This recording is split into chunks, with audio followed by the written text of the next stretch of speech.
आज का प्रभात जब आया तो भुवन भास्कर ने अपनी किरणों के माध्यम से कहा कि आज एक नई सृष्टि पृथ्वी पर जन्म ले रही है और उस सृष्टि को उजागर करने के लिए देवभूमि हिमाचल के महामहिम राज्यपाल श्री यहाँ पधार रहे हैं। हम उनका अभिनंदन कर रहे हैं। मंच पर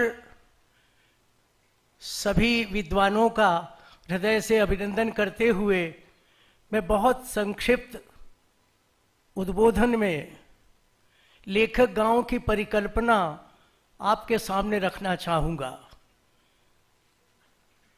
अब तक आपने वृद्धों के लिए आश्रम सुने, अब तक आपने अनाथों के लिए आश्रम सुने, लेकिन कहीं भी संभवतः पूरे विश्व में, मैं नहीं कह सकता, लेकिन भारत में लेखक गांव की परिकल्पना अनूठी है और प्रथम है। यहां के बाद संभवतः कहीं और हमसे प्रेरणा लेकर लेखक गांव बने, लेकिन पहला लेखक गांव द्रोण नगरी के थानो गांव के इस जंगल में बना है, जहां हिमालय निरंतर प्रेरणा देता है, निरंतर आशीष देता है। डॉक्टर निशंक जिस परिकल्पना को लेकर लेखक गांव में चले, उसका बीज भारत रत्न पूर्व प्रधानमंत्री श्री अटल बिहारी वाजपेयी के द्वारा रोपा गया था। आज मेरी बेटी विदुषी निशंक ने आपके सामने जितनी गहराई से अपने पूज्य पिता डॉक्टर निशंक की परिकल्पना के विषय में बताया है, मैं तो गदगद हो रहा था कि डॉक्टर निशंक की ये बेटी उनकी सच्ची उत्तराधिकारिणी बन गई है। बहरहाल मुझे 5 मिनट मिले हैं। इन 5 मिनट में मैं आपको गद्य के बजाय वो गीत देना चाहता हूं जो गीत डॉक्टर निशंक के कहने से लेखक गांव के लिए बना है। लेखक गांव है क्या?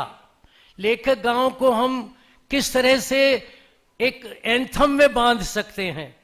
नेशनल एंथम जैसे है लेखक गांव मैं निशंक जी आपके सामने प्रस्तुत कर रहा हूं, सभी अपने मेहमानों के सामने प्रस्तुत कर रहा हूं।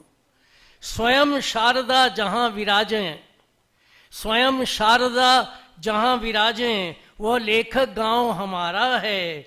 देवभूमि की गोद में चमका अनुपम एक सितारा है। स्वयं शारदा जहां विराजें, वह लेखक गांव हमारा है। देवभूमि की गोद में चमका अनुपम एक सितारा है। पहला छंद है सृजन मंत्र लेकर चलने का। सृजन मंत्र लेकर चलने का लक्ष्य बना इसका आधार।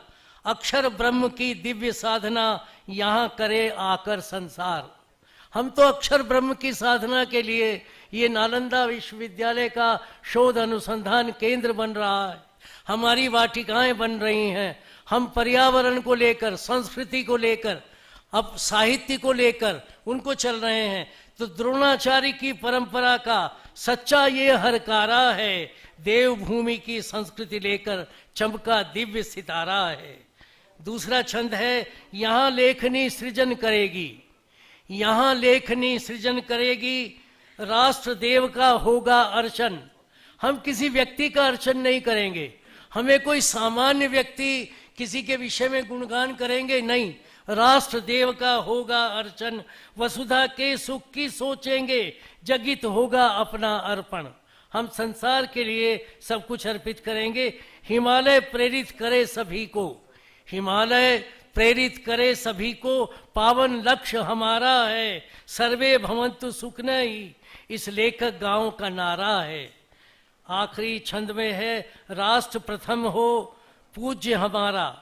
राष्ट्र प्रथम हो पूज्य हमारा, राग द्वेष से दूर रहें हम, सारी वसुधा मेरा घर है, इसी भाव में सदा रमें हम। प्रकृति का सम्मान सदा हो, भाव हमें है ये प्यारा, भाव हमें यह प्यारा है। यहाँ निशंक रहे अपने वन, यहाँ निशंक रहें अपने वन, लेखक गांव हमारा है। तो ये लेखक गांव जो आप सबके सामने आज महामहिम राज्यपाल महोदय ने स्वयं देखा है, जहां मेरे रिटायर्ड सेना के ऐसे व्यक्ति ने तिरंगे का ध्वजारोहण किया है, ऐसे लेखक गांव में आप आए हैं और आपने लेखक गांव को जीवंत होते देखा है। ये लेखक गांव कहाँ जाएगा, कितनी दूर जाएगा, इसकी परिकल्पना आज इसी भव्य अनुसंधान केंद्र को देखकर आप कर सकते हैं। इससे अधिक और कुछ क्या कहूँ, आप स्वयं देख रहे हैं। रजत शर्मा जी का जो व्याख्यान होगा वो आज मील का पत्थर सिद्ध होगा।